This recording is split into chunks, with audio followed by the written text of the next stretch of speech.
Kyle Press Fantasy Live. We're going to be talking start sits, active, inactive players, and all that. So hang with us.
All right, so George, how are we doing this morning? I'm doing very well. We talked about it offline. I'm in a nice relaxed state. My team already played on Thursday, so I'm feeling pretty good. I can actually watch the game in a nice, relaxed state of mind all day long. Great football coming up too. We had the Bills in Kansas City in the 4 o'clock hour. I'm highly invested in the Sunday night football game with the Cowboys and the Eagles. It'll be a fun game to watch later on today. So I'm pumped, man. How you doing? And yeah, I'm obviously going to have an eye on the Packers-Jets game. And if you ask me how I'm doing, well, I guess it's knowing that they just lost to one New York team last week. Oh, geez. Both New York teams with winning records right now. So what's happening in the universe? But no matter what's going on, we're not living in some fantasy world. This is real life, but fantasy football, of course, a real big implication, as always, this time of year with the football season. So as always, we're going to talk some start-sit decisions. And as the inactive list comes out within the next 15-20 minutes, we'll also share that and let you know which questionable players going into today are going to be in and who's going to be out. So I guess, George, the first thing that I really want to talk about today was just kind of the theory behind making start-sit decisions. And I've got kind of a process that I go through this time of year that I try to help me out with. So we're going to, share some things and share with the listeners in the viewers kind of what we do and what our process is. So as you can see here, there's a lot of colors, a lot of columns, a lot of things. So what I do to kind of just organize and walk through it is any league where I'm kind of not sure about which player to play, I kind of list them all through and then kind of go through the first thing. Okay, obviously you want to look at their opponent and but then the players themselves, how are they producing? So the first three number columns here are production based, and it's what's the average player's points so far this season, and then what's been their best and worst performances. What are the ranges of outcome that we've shown with that, this player's shown so far? And yeah, that's 5 weeks of data. That's only going to get better as the season goes on. But still, I think a good frame of who these players are production wise, I think is the first and foremost thing, because that's what we're trying to look for is fantasy points after all. Yeah, I 100% agree. I love your strategy right here. So I don't want to step on your toes at all, but as you mentioned before, you're kind of looking at what are the players turning upwards? How's the matchups looking? Are there injuries on the team? And kind of, context of what the player is and what they're going through going into the game. So I definitely like that first approach. I love what you're doing in columns G and H, but I don't want to step on that yet, but go ahead. Well, that's perfect. And again, kind of breaking it up to different sections. The next section is sort of team metrics and looking at the offensive line, especially for running backs. That's so important. But I also like to look at it for the pass catchers and then specifically look at the team's sack rates and are these teams taking a lot of pressure? Are the receivers able to go downfield, maybe get more efficient touches? Or is it everything underneath and relying on the receivers after the catch to gain yards? So just I find that impacts it. And then even for tight ends, okay, this team's giving up a lot of sacks. The tight end actually might be asked to block more, so less opportunities. So I find it works both ways. Obviously, for the run game, you want to have strong offensive lines capable of helping in short yardage situations and all situations really, but certainly helping with the touchdown upside. So offensive line rankings. I think important. Yeah, I definitely agree. So there's a lot of great information on Football Outsiders. If you guys take a look at that, I love looking at that as well because there's some like next level stats in regard to, power ratings, second level ratings, breakaway ratings as well. So you can kind of see how you kind of have that mindset of, can this running back get that second, third and one, fourth and one type of run? Does the running back create on the second level against linebackers? Also, you can kind of look at the defensive side of that perspective, right? Like, can the linebackers actually tackle in the open field? You kind of take that, if you're really in a competitive league and you want to see how your running back is going to perform, I love looking at that and kind of seeing that perspective because, you want that high upside. There's always players that are kind of toe to toe, but, when you're kind of splitting hairs, look at the offensive lines is definitely a very wise method to do it. Yeah, and there's two main things I look at Football Outsiders. One is, again, the offensive line rankings, and they have it split to adjusted line yards for the run game and then adjusted sack rate for the pass game, and then the defensive DVOA. So I'm looking at, this is where comes into play the opponent that a team is playing. I look at what's their defensive DVOA, and Football Outsiders does divide it in the defense section, pass defense and run defense. So again, appropriated to, okay, it's a receiver. Look at the team's pass DVOA. If it's a running back, then the rush DVOA. And I put the percentage, and the way that they calculate it, like a 0 is basically average. So like on a play per play basis, this defense gives up about average production for league wide. And then negative, meaning negative for fantasy. So, if a negative DVOA means that defense is incredibly difficult, tough to score against. Positive DVOA, good, positive production based on the average. So I put not just the ranking, but also I wanted to put the percentage itself to kind of also show the difference. Like, because two teams ranked next to each other might actually have a gap in the DVOA percentages. So, and then I agree. The next thing is a team's defensive ranking, and that's kind of site dependent, just based on like the fantasy site. And that's usually where I get the production metrics as well, is the actual website I'm on. And usually just the points allowed, like the defense, like where do they rank in the points allowed per position. Not every site gives you that, because I see a lot of mine are blank because they're sleeper leagues, and on desktop, Sleeper doesn't actually provide that information. But I find the defensive DVOA might be just more accurate anyway. I agree. I think that because obviously fantasy production is important, but some of that is touchdown based, and so early in the season you might want to look at the play per play better. So the fact that that's not there I find it isn't as important, because I've got so many other categories. The team and game total are just the Vegas odds. What is the implied total for the team, and also what's the game total, the over under. And then I guess the last thing that I can kind of go into detail with, if need explained, is my goal line grade for each team's passing and rushing offense. I write an article every week on Full Press Coverage called the Goal Line Guide, and there I share all of the grades that I calculate for each team. And this is based on really three things. In goal line, meaning inside the 5. So I'm looking at all the plays the teams run inside the 5. How effective have they been scoring touchdowns? And then that's based on carries inside the 5 and touchdowns. And then same thing for pass attempts and then touchdowns. And what are those percentages? Then I also am looking at defenses. What does each defense allow, and kind of come up with the same thing. How many rushing attempts have they allowed versus touchdowns, and then passing attempts versus touchdowns. And then the last thing is, and I guess these are the experts coming up with this, right? It's the Vegas lines. So it does double count in a sense, because as part of the goal line grade, I am using a team's implied total. So in a sense, the implied total is kind of counted twice, not fully, because the goal line grade incorporates other things, but that does factor in there. But this is what the biggest experts in Vegas think the game's going to be. So this 100% kind of gives credence to that. So if you're gonna, and then I look at it, I've got basically, I think it's 8 or 9 categories, depending if I've got the defensive rankings to kind of compare and look at. And so then I go through, and if it's just 2 players, I'll just highlight in green what's the higher ranking in each category, just to give myself a view. And then if it's more than 2 players I'm looking at, I also put an orange box for the lowest one. And so I've got a good idea of who's the highest in each category and who's the lowest. And then I'll maybe make some decisions there. Sometimes it's obvious, kind of going through and looking, okay, one player stands out, or like in either direction, right? So one player stands out as being, okay, this is an obvious start, or this is an obvious sit. Other times it's close, and then it kind of looks kind of have to go in deeper. But that's just the basis of how I've created this. So that's I love that. That's fantastic. Good job, Kyle. Is the goal line grade aggregate for running and rushing and passing all together? You kind of factor everything all in together?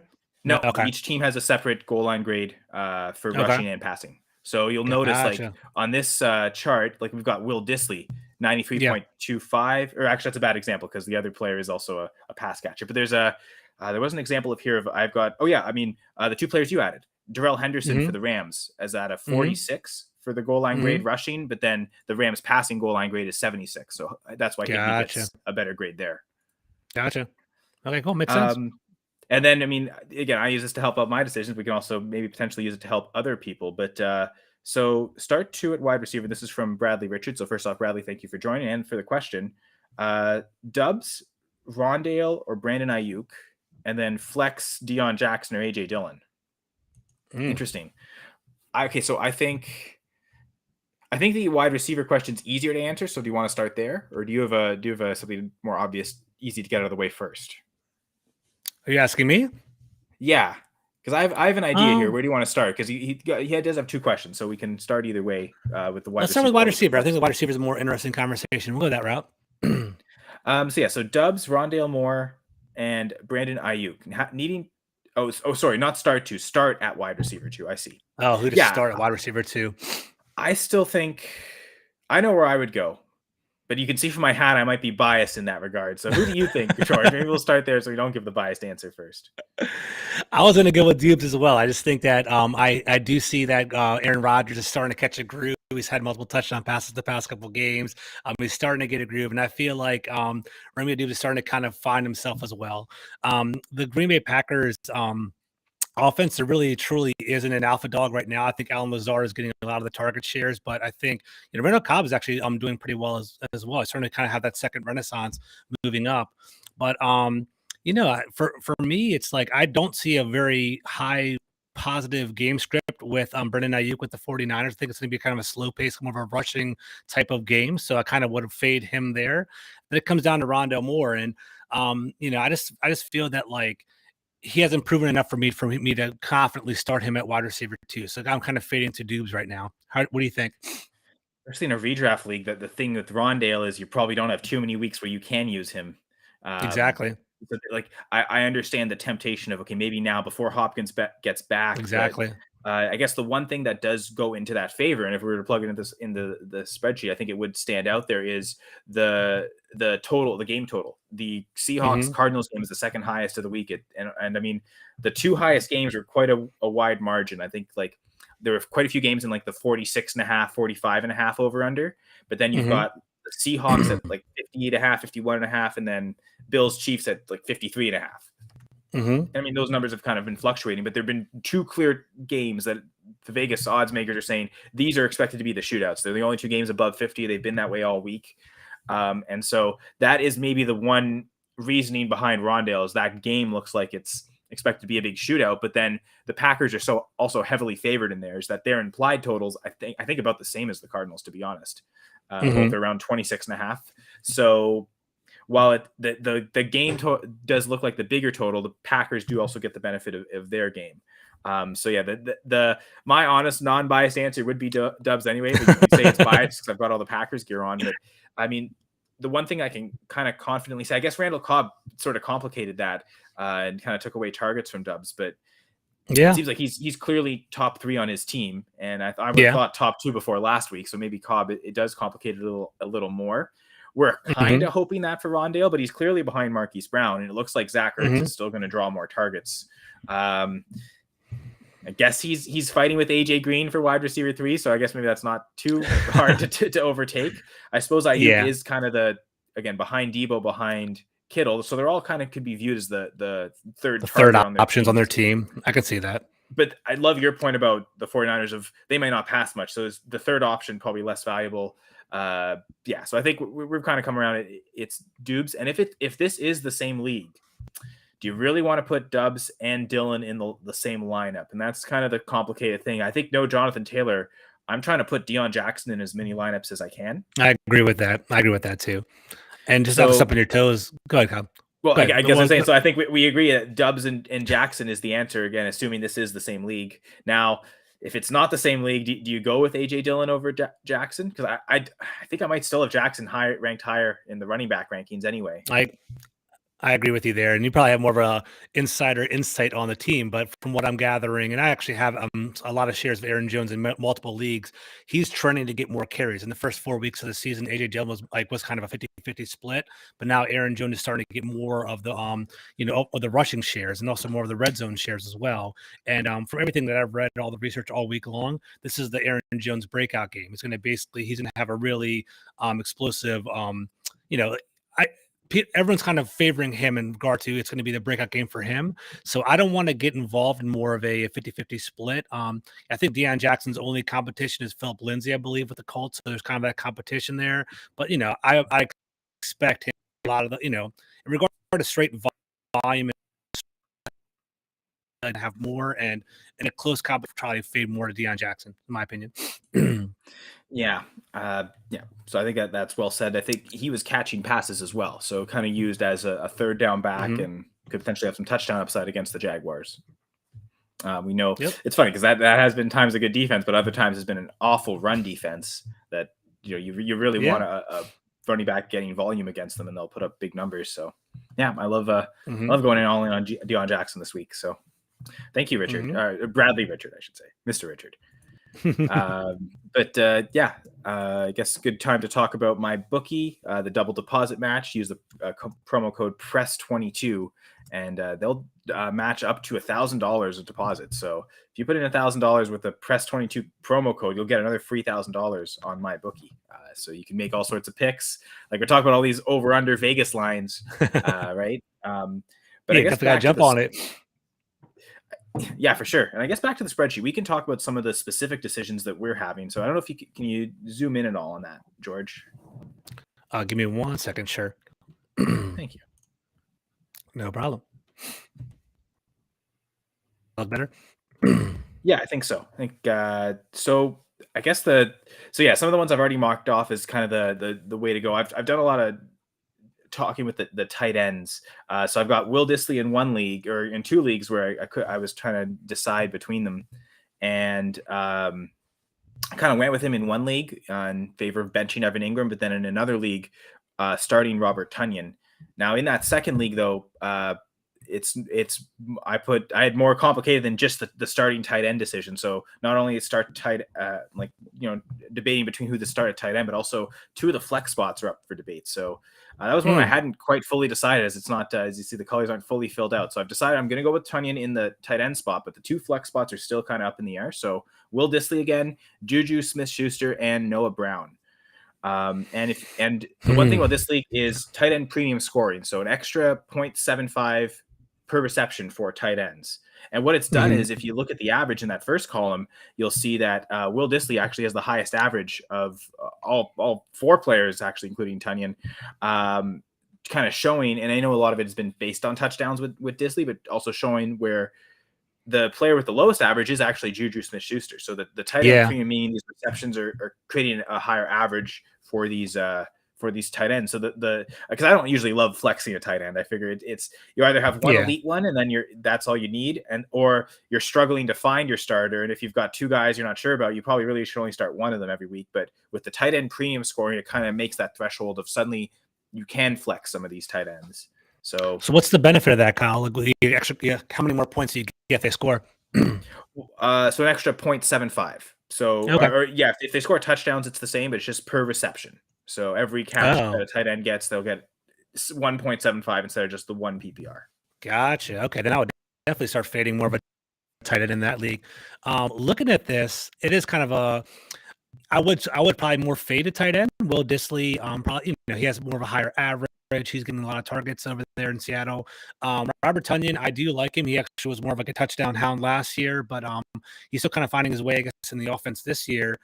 Juju has been a disappointment. He was kind of more of a dark horse as the year started off, and everyone really was like, is he going to take over that wide receiver one position over at Kansas City? The only problem is they're making it more of the Patrick Mahomes show over in Kansas City. They're more distributing the ball. Like they're taking Tyreek's shares, kind of spreading it across all the different wide receivers. And if anybody is getting a lot of targets, it's Travis Kelsey. The one nice thing about Juju is he actually gets 8 targets per game, but he converts about 6 out of 8 of them per game, and he gets milling yards, like 56 yards per game. So if you're looking for a touchdown upside, I don't really see that in Juju. Noah Brown, it's getting kind of complicated because Michael Gallup's back, and we're trying to he's trying to find his way. He had some potential before, but I like the fact that the premium receptions for tight ends is kind of making me think kind of fading Disley, in my opinion. But I'm curious of your thoughts. What are you thinking? Yeah, so I think one of the things to look at is you mentioned Juju's getting the targets, also hasn't scored touchdowns, which may contribute to the fact that of these four players, he has the lowest average, but also the lowest ceiling. If I see that correctly, his highest game so far is 13.9, which is lower than everyone else. Yeah. Noah Brown has been the most inconsistent. He has the lowest game of any of these players at 1.5, and that was last Very week volatile with Gallup back in but he's also got the highest ceiling, 20.1, but that I believe was week 2, again, without Gallup. So is that ceiling accessible for him? I think the one thing that does complicate it is that it's the later game, but also CeeDee Lamb is questionable. I mean, if CeeDee Lamb were out, I would love to play Noah Brown, but if Lamb is in, I would really not want to. But having to decide with the Juju and the Chiefs playing at 4 p.m. Eastern, having to decide beforehand without knowing if CeeDee Lamb's actually going to play. So that's kind of what complicates that there a little bit. And the one factor, go ahead. I was going to say the one factor is that's going to be a shootout in between Kansas City, or we'd hope it'd be a shootout between Kansas City and the Bills. So if Juju were to break out, this would be the game. But we'll see. I'm not really too confident in him. I don't know if you've been starting him with confidence or kind of stashing him, but I don't really see a really high upside. I think in this league, I've basically started him every week. I've got Mahomes as well. League. Okay. The fact that we're deciding between Disley and Noah Brown and Juju, right? It's a 14 team league, and I think we've got to start 10 or 11 each week. So it does kind of get there depth wise. But yeah, I've started him every week, and not the greatest results. I have Mahomes as well. So again, getting the stack, it's been like, okay, well, you almost want to play him every week. And in theory, this would be the game to play. You mentioned that the over-under, he's got the best. Because really the only categories that I have where Juju's excelling is the game total and the O-line, but he's only, the Chiefs O-line and the Cowboys O-line are ranked pretty closely. So he gets that boost, but is it really, it's not even that significant. I agree. Say the one thing though, the production's all really close, like 8.7 average for Juju and 11.2 for Disley. Everyone's in between that. So it's not like there's one player that's been much more obviously better than the others either, which is, if there was, they'd be in the lineup. I wouldn't even have to be deciding between them, right? You just know to put them in. That's a good way of looking at it, Kyle. So you factor the average points per game using that the tight end premium scoring as well. Okay, interesting. Okay, so it's minuscule. It's about 3-point difference, and that's kind of where you're at. Yeah, because just to say about Disley, I've got him in this other league up here where it's just PPR, no tight end premium, and his average is 9.1. So it's basically being about a 2-point per game difference with that 0.75 PPR. So got a good comparison there. What does Disley's production look like in a normal scoring league? And you see it does kind of infect the bottom end a little bit. His lowest game was 2 points in the normal scoring, 3.5 in that PPR, just getting that, I think it was 3 catches. So an extra little bit of production there. Whatever it is.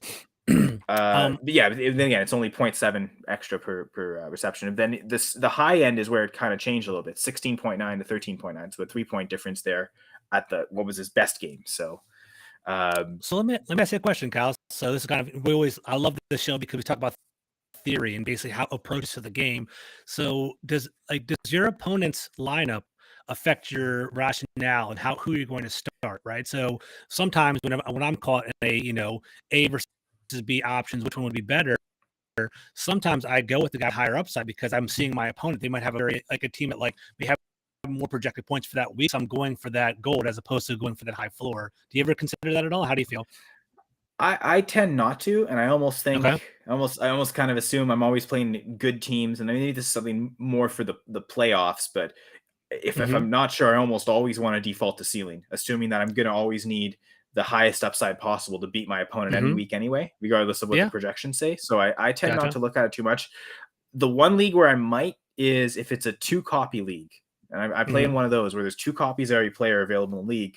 If my opponent's playing a certain player, I might decide, okay, do I want to play that player as well and neutralize it? Or am I going to make a bet against that player and decide, you know what, I'll let them play it. I don't want to. I'm going to go for a higher upside from a different player, hoping they outscore them. So if it's a good enough player, I think you play them regardless to that idea. Okay, if it's an every week starter anyway, you're you're probably playing them to neutralize, because if they have to be in your lineup, they're probably scoring enough points that you want to put them in, regardless if your opponent has them or not. But if it's not, and it's someone you don't think will do that well, I almost kind of go the other way. So that would be the one instance where I'd maybe look at my opponent, just knowing that we might have the exact same player. And if use a dynamic off that singular player, how do I want to approach it from there? Now, I will say that league is that, because I only got one league where it's 2 copy. That's a start 12. So it's almost so deep that I find I'm not really making that many start-sit decisions yet. Like, I've got Hopkins on suspension, so maybe once he's back, that complicates things. But right now, I'm kind of like, okay, I'm just putting my 12 best players in, because I don't really there aren't.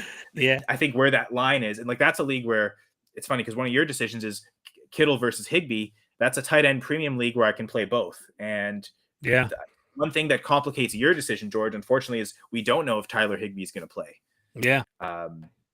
And so. He's questionable. So is Cooper Kupp. I think you mentioned the report is they're expected to play. I think I've seen that report as well. And so you could maybe play Higbee thinking, okay, it's safe, but it's still, until we know for sure he's playing, that might be the risk of the 0. So that's where it complicates a little bit. In my case, where I've got both, because it's tight end premium, I feel like I can flex one. So I can play both. I can play Kittle already, and then throw Higbee in a flex spot, and then there I can replace him with, I picked up Ben Skowronek, thinking if Higbee's out, it probably means more targets for other players in the team. So that's kind of a natural replacement. So I don't know if you have that kind of luxury where it's viable to flex a tight end. I do not. Not in that league, unfortunately. But I don't have that flexibility. But I like what your rationale is. I wish I had an option, but not particularly that I'm going for. So for instance, it's one tight end. It's either Kittle or Higbee. So we'll see. So I guess I think it's a win-win either way. But go ahead. Yeah, I think they should both do really well. I think I've got Higbee ranked higher in my weekly rankings, and if you look at yearly rankings, he's either tight end 3 or tight end 4, depending on the scoring settings. So like, he's been the next guy behind Kelsey and Andrews that's really been that consistent guy every week, and it's because he's been getting as many targets as them. So it like, if all things are equal, I think it would be Higbee, but the fact that he's questionable, that just kind of scared a little bit. And I guess my next question is, what's your depth looking like on your team? What's your bench? How much availability do you have? Can you pick up another tight end that plays either at 4:00 or one of the night games? And that way, so if Higbee's out, you don't take a complete 0 because you have them. So I'm looking at it right now. My bench is actually pretty. It's a pretty tight, a smaller bench to have. That makes sense. So I like, and the players that I have are pretty premium, I believe. So I have Kittle on my bench, Damian Harris, Matthew Stafford, Tyler Boyd, Jamal Williams, Daniel Carlson, and Tyler Algier. My bench. So I don't really see anybody that I could potentially drop. I guess I could drop Daniel Carlson, but like, I'll be honest with you, he's been. Like, you might laugh at this. People might laugh at this as well. You know what? I think if you have a kicker that's good enough, those are the ones you can hold through a bye week and just say the rest of the season. So I think Carlson's been producing well enough that I don't think that's silly. The one name that stood out to me, honestly, who's your quarterback? So I have Kyler Murray. So Matthew Stafford. I know he's been kind of the talk of fantasy circles. Actually, I'll share that right now. Give me 1 second. Look at my team. I'll come right back. Because my thinking is, you're cutting Stafford today. Right now, so no one can probably pick him up. So he'll be available if you need him through the week. But then I also wonder what other quarterbacks are available. If there are other starters available, you don't even need to worry about Stafford. I would maybe even run it a couple weeks at when's the Cardinals bye week, because that's really all you're looking for. Because I'd imagine you're not really deciding to bench Kyler Murray ever. And then Stafford basically, I believe Stafford has a bye next week or the week after. I think so basically it would be a good time to cut him, but I don't know. Let's take a look at this. So here's my bench over here. I'll pull up the quarterbacks on the waiver wire. We can kind of look at that and then also the tight ends, I suppose. Is there a tight end worth it that you'd be willing to go with, or is it just too risky and you just play Kittle anyway? Right? Like that kind of the. Again, I always don't love going without the protection of, okay, if this player is questionable, not having anyone. I never want to take the 0, right? I always want to do whatever I can to put someone in the lineup. So that's my thinking of, even if it's the week where you're rostering 2 kickers, I might also just happen to have it be the week I'm rostering 3 tight ends as well. That's funny. So it's kind of wild that Dak Prescott is actually available. I didn't actually know that till right now. So Dak Prescott sitting there on the waivers. If I ever wanted to go explore that route. And then let's go over here to tight ends. Want me to And share it Deshaun with Watson. the listeners? Oh, sorry, I Viewers? thought it was shared. My fault. Excuse me. There you go. Cool. That's Thank you. right. So let me pull that up real quick. I mean, So honestly, Dak like for Prescott. 1 week, having to play Fields for 1 week too isn't awful. Like even Garoppolo, like if it's the right matchup. So I think because there's so many starters available, I'd have no problem throwing Matt Stafford into this free agency pool, to be honest, and I'd be fine taking the third tight end. But again, it's what tight ends are there as well as also the key So thing. here are the tight ends as well. So these are kind of the rankings. Gesicki's been kind of a disappointment for me, in my opinion. Oh, for sure. Conklin was definitely like a hot dark horse tight end recently, but he hasn't really been now that way they kind of trended towards Zach Wilson. The Jets are actually becoming more of a balanced offense and a totally different identity as opposed to when they had Joe Flacco. They're more of a 50-50 like pass to run ratio, and Brees Hall's getting a lot of the targets and kind of more of the heavy lifting there. Tunyon's available as well as Tunyon's available. And then Albert, he actually has pretty disappointing years so far as well. So the whole Broncos offense, so it's kind of tough. I guess, but again, the one thing you really need to look for is a player late enough to replace Higbee. Like, so like as great as Tunyon would be, they're playing at 1 o'clock, so it doesn't really solve the problem. Like it doesn't, there's no point really picking him up to just have him on your bench anyway, because you'd just play Kittle at that point. So the idea is it has to be someone from either Panthers, Rams, Cardinals, Seahawks, Bills, Chiefs, Cowboys, Eagles, or the Monday night game, Broncos, Chargers. So is there anyone from those teams available? Just I guess Noah Fant, right? Yeah, Noah Fant potentially. I don't know. I mean, to be honest with you, I think I'm going to kind of roll with it. I think Matthew Stafford. I don't know. I don't feel comfortable throwing him to the waiver wire yet. I don't know. I feel like I like. Let's say Kyler Murray gets injured throughout the year. I kind of like having that high end backup. The only thing that I kind of consider is Dak Prescott's actually available, which is definitely intriguing to me. So I'm kind of curious about. I mean, obviously he's injured, but I was surprised that he's available, which is pretty interesting. Well, is that something where if you're going to hold the high upside guy, Prescott, especially you said like Stafford's about to have a bye week, there's going to be weeks where he's not more usable than Prescott, right? And like if you're really desperate, it seems like just pick up Jimmy G or pick up someone that's kind of available the week of if you need the spot start. So like if you, I suppose I'd almost rather hold Dak than Stafford, but again, I would probably. And the reason I like Noah Fant is, again, back to the goal line guide. Like I know if you noticed that, like back on that spreadsheet, that Will Dissly's goal line grade was actually the highest. Same with Tyler Lockett. You don't necessarily have to go back to that, but just the Seahawks, I think, are in a great matchup this week against the Cardinals. So, like, I think Fant. It's funny because Fant. The reason I don't like, I'm almost deciding between Dissly and other players is because Dissly's just not getting the targets. Fant actually has more targets than Dissly on the year. It's close. So I think either one makes them an interesting start against the Cardinals, who've really struggled against the tight ends. So that would be my that'd be my idea for you personally, George. Is I've got no, because I'm really concerned with Stafford, honestly, because he, even with Kupp producing well, he hasn't produced well. Like it's almost his entire production is tied to just what Cooper Kupp does, and that's still probably not enough to get into the lineup. So I'd be perfectly fine with cutting Stafford. That's me, but it's your team, so you have to know also the risk tolerance you have.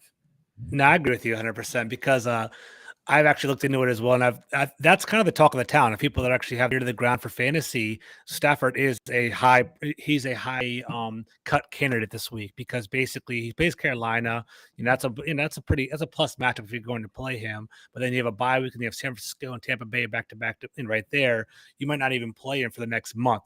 Considering what's happening with that, so it's interesting. I definitely consider it. I'll let it process. I don't know if I'm ready to make that jump yet. We'll see.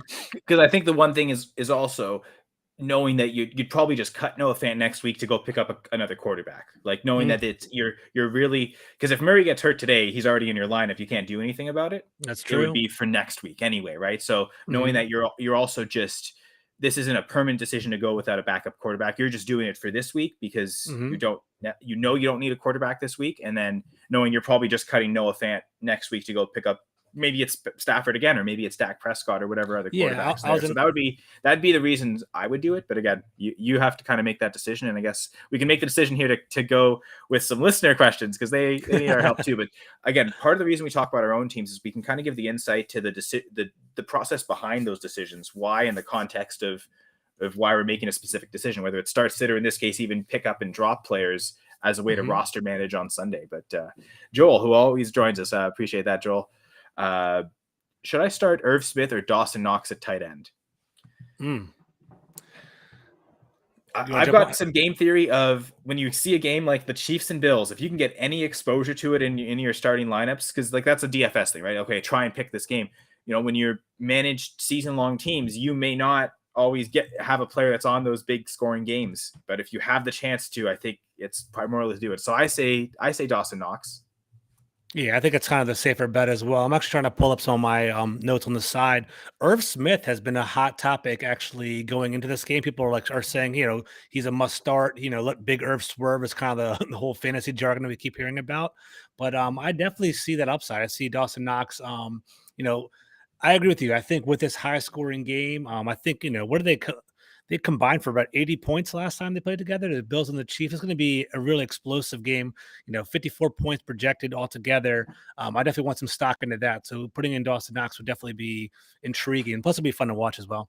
And Joel, you can correct us if we're wrong, but I have him in Knox in a couple leagues. I noticed he was questionable early in the week. It seems like he's not questionable now. I noticed on Fantasy Pros they still have him as questionable though, like the red next to his name. So now I'm not so sure, because I think that the part of that is, again, the later start game.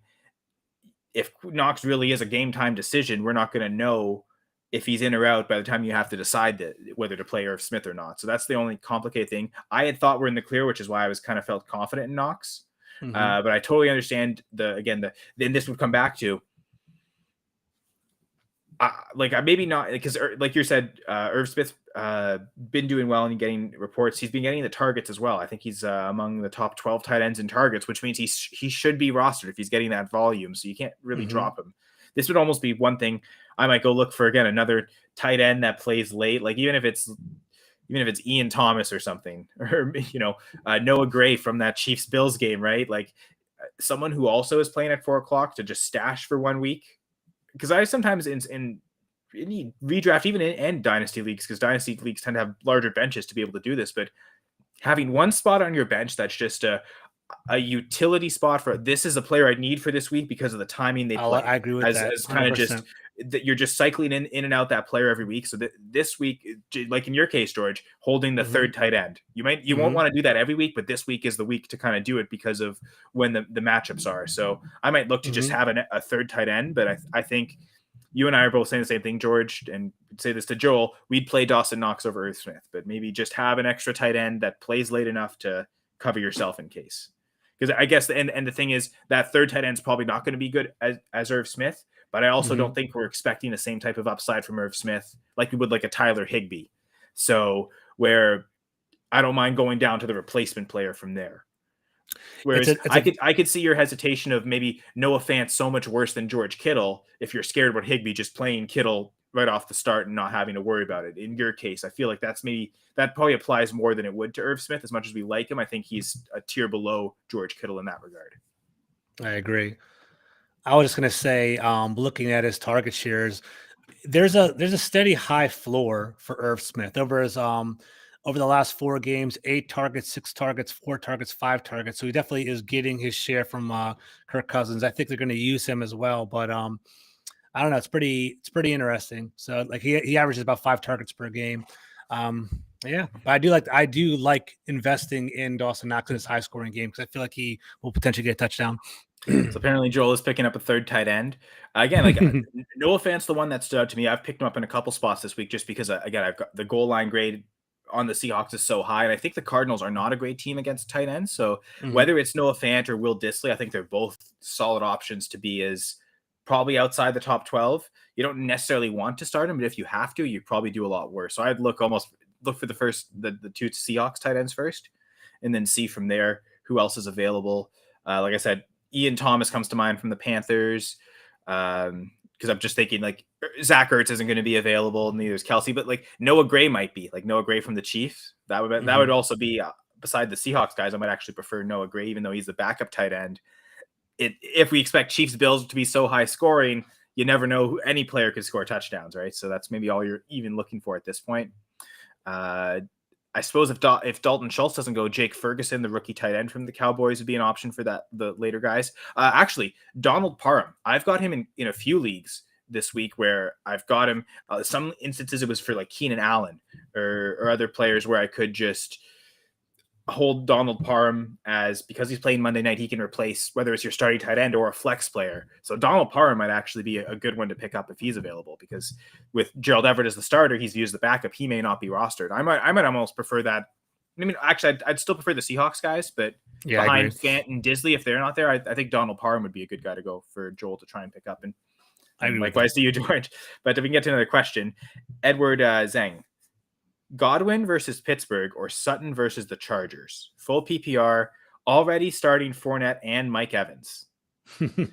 So this is pretty easy for me, but go ahead. What are you going to say? Okay, if it's pretty easy for you, because go ahead then.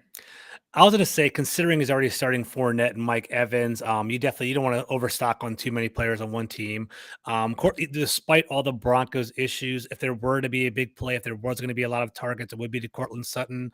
I'm looking at it right now. He averages 9.2 targets per game over his last 4 games: 11 targets, 10 targets, 7 targets, 11 targets. And it's a big body wide receiver. He's Russell Wilson's primary red zone threat. So, I mean, I think Courtland Sutton if you have higher end wide receivers, then I see it. But for me, despite what the Broncos are doing, it's almost just start every single week for me for Courtland Sutton. That's how I feel, but I don't know.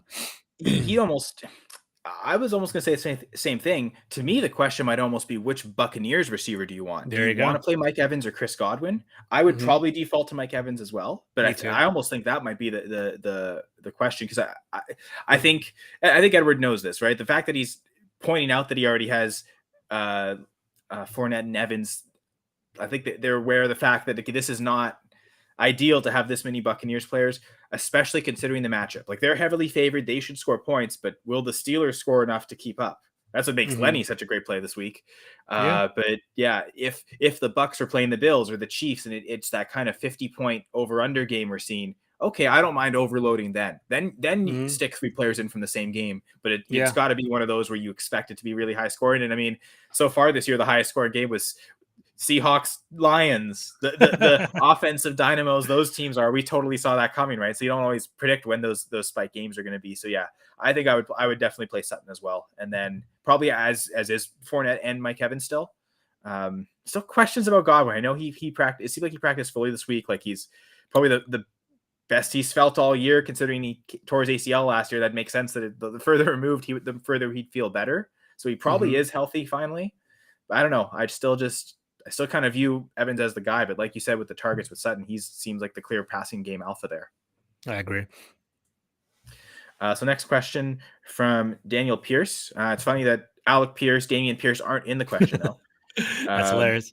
Starting T. Higgins today. Is because I assume he's not asking about Rashad Higgins. I don't think anyone's starting Rashad Higgins. Usage worries me. Playing Lazard and DJ Moore over him right now. Packers bias. I love Lazard because he does seem like the number one receiver for the Packers. Lazard, he's not Adams, but the way that they use him is how they used Adams last year. They're moving him around. They're moving him into the slot. They're trying to manufacture ways to get him touches. So he'll probably by the end of the year see the most targets. I know Cobb was the leading target guy last week. That's probably not going to happen most weeks. I'd imagine it's Lazard. So he does kind of seem right now he should be a must play basically. Like I think I've got him in my top 24 again. I did the same last week, and it's a lot of touchdown basis for him, but he seems to also be that favored red zone target. So yeah, for sure. Lazard. PJ Walker though, man, that one's tough. I guess the good news with Higgins is we'll know if he's active or not. That didn't seem to matter too much last week, though, right? So I'm looking at ESPN or sportingnews.com, so take that with a grain of salt. But he says Higgins is officially active from what I'm seeing right now. I'll keep browsing while we're talking, so that definitely factors into it. I'll let you finish off your thought, but so far I agree. Allen Lazard is definitely a must start. So now you're splitting hairs between DJ Moore and Higgins. So we'll take a look at that. I think risky. They're both risky for different reasons. I mean, DJ Moore is risky just because of the situation. PJ Walker is going to be his quarterback this week. They're playing the Rams. Like, there's a lot of reasons why that could be awful. Jalen Ramsey taken away. DJ Moore, 100%. Yeah, exactly. I mean, like, he doesn't. I mean, that would be one where he probably will be shadowed because I mean, it seems like Robbie Anderson's questionable, so he may not even be there to draw away targets. Even if he's there, I don't think he's the biggest draw, right? Like I love Christian McCaffrey this week because I think he'll get a lot of dump down opportunities and it'll I be agree. great volume. I don't really want to play any other Panthers player. But Me neither. the problem with Higgins is, and my take on what Zach Taylor, was saying. Sorry, I saw Washington. I thought Sean Taylor, as we should always think about Sean Taylor. What a great player. Von Bell's doing pretty good as the safety for the Bengals, to be fair as well. Picking up in a couple IDP leagues to play him this week. So the thing with Higgins, it seems like they played him early, and then they didn't play him at all. That tells me they thought he was healthy enough to play, and he either wasn't or he was, and he aggravated his injury and it got worse. Now, if it got worse, I would have expected him not to play this week. So that tells me maybe it's the first option, where it's okay, they thought he was ready and then they got out there and he wasn't. That scares me, because then what if they say the same thing this week? They think he's ready and he gets out there and he's not ready and they have no choice. I agree. I know some people were kind of getting on Zach Taylor for the comments. Oh, situation. If the situation came up, in certain situations we could have played him. And everyone's like, well, it was a 1-score game at the end. You were in the red zone, a touchdown wins it. Wasn't that the situation? I interpret it as different. Is he was healthy enough to be an active player if we really needed him because someone else got hurt. That would have been the situation. But because everyone else was healthy, we didn't want to put him out there. That's how I interpret it. So again, that kind of all scares me to, like, how do we know he's going to be healthy today? I've got Higgins in one league and I'm not starting him. I'll have to go back and look to see who I have. But I kind of felt pretty confident not starting him this week. I agree with you. I think that's one where I've got Lamb and Gallup in the lineup. And that one's scary again with Lamb with the late inactive. I think it might be DeAndre Carter. I've got him as DeAndre Carter and Donald Parham. Those are like the bailout players this week, where I've just got him in so many leagues in case I need him for someone else. And I know they play Monday nights, so they can cover for anyone. Yeah. Oh man, that's tricky. That is tough. That are you a in tricky anyway, one, George? Because I don't really want. I almost wonder who. Do you have another receiver? Because I almost any other options. Avoid both DJ Moore and T Higgins this week. I agree. I think of the three, Allen Lazard's a definitely must start. You definitely want to put him in there. He's going to be a wide receiver 2 probably almost every single week. You definitely consider him or wide receiver 3. Higgins is definitely nerve-wracking considering that he didn't practice half this week. The Bengals have enough wide receivers to stay afloat even if he isn't at 100%. They can run him out, like, let's say he is healthy today. He's not going to get full snap counts as well. They have Tyler Boyd. They have Hayden Hurst is actually playing today as well. So they have other options. So Higgins, I'm kind of fading him. DJ Moore, obviously, he's the wide receiver 1 over there in Carolina, but he hasn't been producing all year long. He's been a disappointment all year long anyway. He's getting a bad matchup against the Rams. So I don't necessarily. I mean, if you're going that gun to my head, I'd pick DJ Moore, but I definitely would explore the waiver wires and see if there's any other options available. Well, and here's how I'm going about it. The one league where I have Higgins, these are the 5 receivers I'm playing over them right now: Drake London, Isaiah McKenzie, Mike Williams, CeeDee Lamb, and Michael Gallup. And if CeeDee Lamb's got such upside that I'm not going to take him out before knowing he's in or out, I suppose I could could have Mike Williams hold it. But right now I'm playing DeAndre Carter as that, kind of hoping for the all upside there with doubling up on the Cowboys, and if I have to, double up on the Chargers. But like, those are examples of players I'm playing over Higgins. If I had to play, like, I've got Darrell Henderson and Kareem Hunt as other flex players I'd probably play before him. So I know the one spot where I might play DJ Moore this week is if Tyler Higbee doesn't go. It's it's only a half-point PPR league, but I'm still going to flex the tight end. I played Taysom Hill, and as a way to get high upside. This is what I was talking about earlier. Rather than maybe have another tight end as a guy for Higbee, I'll just play Taysom Hill. I'll play Higbee in the flex, and then I could flex him for a wide receiver if I need to. So I'll play DJ Moore if Tyler Higbee isn't available. But as much as I hate flexing tight ends, I'm willing to do that over DJ Moore. That's how little I want to play him. So honestly, yeah, I think I would also play DJ Moore. The health questions with Higgins are too. I want to see it. I want to see him play a healthy game for a week. So as bad as I'm trashing DJ Moore, that would be my answer as well. But yes, I agree. Do look to see if you have room on your bench to pick up another receiver. Like, I picked up Devin Duvernay in a week this week. I know Duvernay. I would much rather play him. So that might be a guy out as well. Yeah, that's available. One last question here, and then we'll get to the inactives. The last 10 minutes. That's a little later than usual. But start Christian Kirk, Myers, or Dobbins in the flex and half PPR. I don't love the goal line grade for the Ravens, but I think Dobbins is going to get enough volume that in half PPR, I usually default to the running backs. So I don't think it's Myers. He's questionable this week, and I'm about to go through the inactives to see if he's there. Well, I can get to the Patriots real quick. Myers is playing. I still think I'd rather play Kirk. And then again, it's receiver, running back, like half PPR. I usually default to the running back. So I don't know how you feel about this, George. I'm right there with you. So basically, Myers, he has Bailey Zappi being his quarterback this week. That definitely throws a little kink into things as well. That might be a positive thing considering how Mac Jones has been playing this year. But just joking. But I wouldn't necessarily go with Myers. Kirk, all this options, I would probably go Dobbins as well. So Dobbins is increasing his volumes. When they do get down to the red zone, I gotta look it up again while we're talking, but I believe he had 8 red zone carries over this year so far. So he is getting that look in the red zone. He's not scoring on them. He's not scoring on them, but red zone catches. They've been a much more, and like the goal line guide again this week, it's pretty skewed. Ravens are 46.25, which is pretty bad on the running side. They pulled it up, actually. The average this week was like 61. Mm-hmm. But then their passing goal line grade is the highest this week. It's the same as the Seahawks, 93.5. So I'd expect if they're in the red zone, they're more likely to score passing touchdowns than they are rushing touchdowns. But Dobbins also showed he might be the receiver to catch them. So again, knowing if it was full PPR, I might actually consider Kirk with the projected volume as no Marvin Jones as well. So I think he should have a good game. But knowing the settings of half PPR, I think I'd still go with Dobbins. I agree. All right. So actives and actives.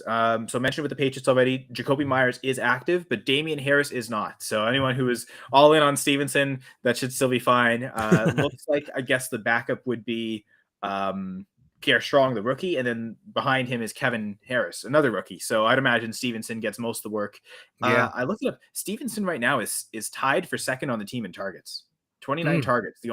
I think he's tied with Aguilar and Devontae Parker. They all have 29, and Aguilar's out this week, so he's not going to increase that. Really, he's competing with Parker to be number 2 on the team in targets all season. So this is with Harris active up to this point. So Stevenson seems like he's very clearly the third down back, and with all this touchdown upside, the debate on the Full Press Fantasy Pod this week was how high should we rank him? I had him at 11, and Brad's like, no, that's way too low. He should be RB5, RB6. So that's we'll see Stevenson's season. Yeah. From the Browns, I guess the biggest inactives are on defense. Both Denzel Ward and Jadeveon Clowney, so 2 starters on their defense, are inactive. So that's interesting. Maybe that helps Myers, although would Ward have gone into the slot to see Myers, or would he stuck on Devontae Parker? I don't necessarily love playing Parker anyway.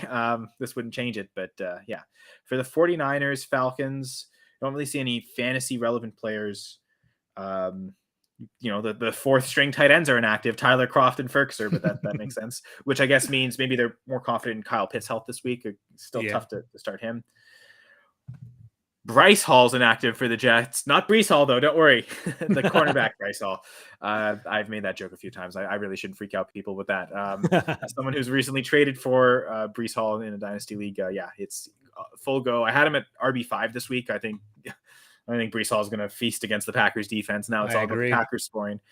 For the Packers themselves, Christian Watson's inactive, but I think we knew that earlier in the week, so nothing major there changing. I guess for the Jaguars, as mentioned, Marvin Jones is inactive, so I think that just means more targets to Christian Kirk. With a lot of targets the first couple weeks, last couple weeks not so much. So hopefully he gets back to what he saw.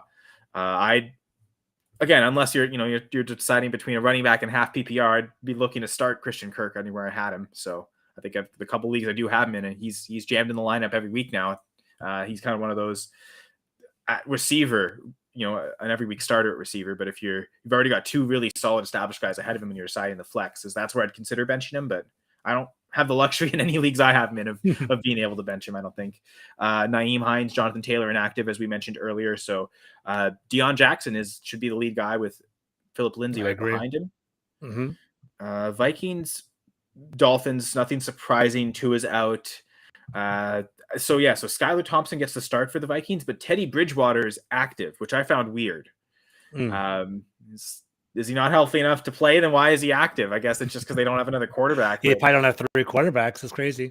And then if he's healthy enough, why isn't he starting? Like this, oh man, I had Jalen Waddle at wide receiver 5 this week because the Tyreek Hill injury. Tyreek Hill is playing with the foot injury, but I still think Waddle, as the healthier guy, would be the guy I'd rather between the two. But yeah, I don't know. Hopefully what Waddle did last year was tons of volume, yards after the catch. That could work with Thompson, so I'm hoping Waddle still does well this week. Man, that Bengals Saints game, Chris Olave, Jarvis Landry, Michael Thomas all out. That's tough. They're a barren offense. It's gonna be pretty interesting to watch. Which back to our own starts at decisions, the question of Marquez Callaway. I think I'm gonna play him over. That's what it would have been Noah Brown in that one league. So yeah, I think I'm gonna play Callaway this week. I'm also starting Andy Dalton at quarterback, so I think it's just the natural stack of, okay, they have to do well, right? It has to be. And then another league where I've got Traquan Smith, I think I'm going to start Traquan Smith as well. Yeah. That's one where I've got to decide between Richie James and Zacchaeus to bench one. So I had to start 2 of those 3 guys, and I've kind of decided, okay, Smith's going to be in, and then I think I'm just going to avoid the matchup with Zacchaeus of the 49ers. I'm just going to avoid that entirely and play Richie James against the Ravens. That's what I would do if I were you as well. I think what I have right now in the lineup. I'll check again before lock. But yeah, so with the Saints, like you mentioned, top 3 receivers out. Also, Marshawn Lattimore's out. So yeah, I saw that as well. Again, and we know T. Higgins is playing. I just find it so tough. I'm going to try and play Tyler Boyd in a bunch of spots. Mm-hmm. And Hayden Hurst was also questionable. He's a great tight end that I think I'd play in a lot of instances. He actually was ruled active though, from what I saw. Yeah, yeah. So all those four guys are active. Higgins and Hurst are both questionable going into the week. It seems like Hurst is a lot healthier than Higgins. So yeah, I think Hurst is playable, but yeah, Higgins scares me. But yeah, I think for the Saints, Callaway and Traquan Smith are now the top 2 receivers on the team. Yeah, play them. I guess play Kamara. The Ravens, Rashad Bateman still out. Justice Hill out as well. So again, that's what Duvernay's the top receiver on the team. Probably going to be second on the team in targets. So he's definitely like almost a must start, I think. For the Giants, Kenny Golladay and Kadarius Toney inactive, but I think that means Wan'Dale Robinson is going to make his NFL debut. So I wouldn't start him, but that's wouldn't surprise me if he takes over and is the number 1 receiver on the team. I think there's one league where I might play Darius Slayton. I don't know, with Wan'Dale being active, maybe I don't. I don't know. Julio Jones is out, Kyle Rudolph's out, but as we mentioned, Chris Godwin's in and healthy for the Buccaneers. For the Steelers, Pat Freiermuth's out at tight end, and then Minkah Fitzpatrick's also out at safety. So, but it looks like Cameron Brate's back for the Buccaneers. So it was Cade Otton. It looked like last couple weeks, but it looks like Brate will return to being the starting tight end. I don't know that I necessarily want to play either. And then I don't really want to play most Steelers players. Deontay, he's a good play, but I outside of Deontay, even Najee scares me. I agree. It's crazy. Their offense has been in flux. Anyway, so that's all the 1 o'clock games. I guess for later, questionable players include, I mentioned Tyler Higbee. I think we've already kind of approached, talked about how we're going to approach Tyler Higbee. Keaton Allen looks like he's doubtful. So Allen's one where, like, I'm lucky enough to have like DeAndre Carter in those leagues where I'm playing DeAndre Carter anyway. So if somehow Allen's active, I might be tempted to play him in those leagues, but I'd approach Allen this week as just don't play him. So if you have better options than DeAndre Carter, it might be good to play him instead and just forget Monday night. If Allen's active, so be it. Play him for the next week kind of thing. Melvin Gordon, though, that's one where he's questionable, it looks like. And it seems like he's either going to be the lead back or he's going to be out. So I think his role dictates he should be in the playable range, but can you hold him? And he's someone that it's tough to, unless you have Latavius Murray, it's tough to do it straight at running back. So it almost feels like you have to flex Melvin Gordon and have a player at another position. Like I've got one league where his replacement is Donald Parham, and it happens to be a tight end premium league. So I feel okay flexing tight ends if that was the case. I'd still rather play a starting running back, but that would be kind of how I'd approach Gordon, is try and get him in the flex spot. And that way, if you can sub in for a DeAndre Carter like receiver, then you don't have to just, I either have Boone or Murray, or I don't have anyone who's worth it. Because like you could pick up Josh Kelly or Sony Michel, but you're really just banking on a touchdown with them. I think I'd rather almost go with a receiver that I could bank on a touchdown with a higher ceiling like Parham. I agree. Hey, Kyle, quick question before we get off. How much stock do you have with Latavius Murray? Do you believe in him? Do you actually have him a couple shares of him, a couple around the league, or more of a Mike Boone guy? What are you looking at I think I there? picked up. Yeah, I didn't get any Mike Boone, but then with the news of Murray getting, I think I was able to put in a claim or two to get Murray. Trying to think of what league that's in, and I don't think I'm starting him at all. So that's Mm-hmm. something where because I think he probably will be active, but that was the first step. They traded for him and they didn't play him right away on that Thursday. Now it's a Monday game, so with all that extra week, you'd expect Murray's caught up enough that you'd probably play him. Yeah. He actually had a So big game for the Saints. It was funny. The week that he got traded, actually had maybe 1 or 2 touchdowns for the Saints, and then they brought him over. He was that's true. inactive. I think he actually is going to potentially get some more shares. It'll be interesting. Yeah, but I wouldn't be. I would try not to play him. Like I don't I really agree. love. I think it's three-headed monster. Gordon was kind of borderline playable, Yeah, and in leagues where you don't have enough players to have the choice, yeah, play him. But yeah, I don't really love playing either Boone or I Murray agree. yet. So I I agree. would want to kind of like how I'm approaching Higgins, but not that's for an injury. But this is I just want to see what their roles are going to be before I trust them in my lineup. Yep. I'd play Deion Jackson over both, clearly. Yeah, definitely. I agree. But yeah, so thanks, George. This was awesome. And again, just kind of the theory of how I approach making my start set decisions. I like seeing something visual, so I create these spreadsheets because I find it helps myself with that. I feel like Fantastic. by doing that, I also don't miss something. Just kind of helps me be thorough. But appreciate Bradley, Joel, Edward, Daniel, Ben, everyone who came in, asked questions, gave us views. Appreciate that. And again, appreciate you, George. Of I'm at course. Center Says, you're at G Carmy 21, and of course, we're both with Full Press Coverage Commanders for George and Full Press Coverage Packers for myself. So check us out. We do podcasts every week, and yeah, and George always seems to bring great guests on to talk with. And Kyle, we might actually have to link up this week and talk about this Packers Commanders game. We got to set a time and kind of see how it goes. Preview the game. Yeah, for sure. Definitely. You and I podcasting again. Not so strange after all. 100%. All right, sounds good, man. Thank you. Have a good day. Enjoy yourself. Yeah, thank you. Thanks everyone for tuning in to this episode of Full Press NFL Sunday Fantasy Football Live. Take care.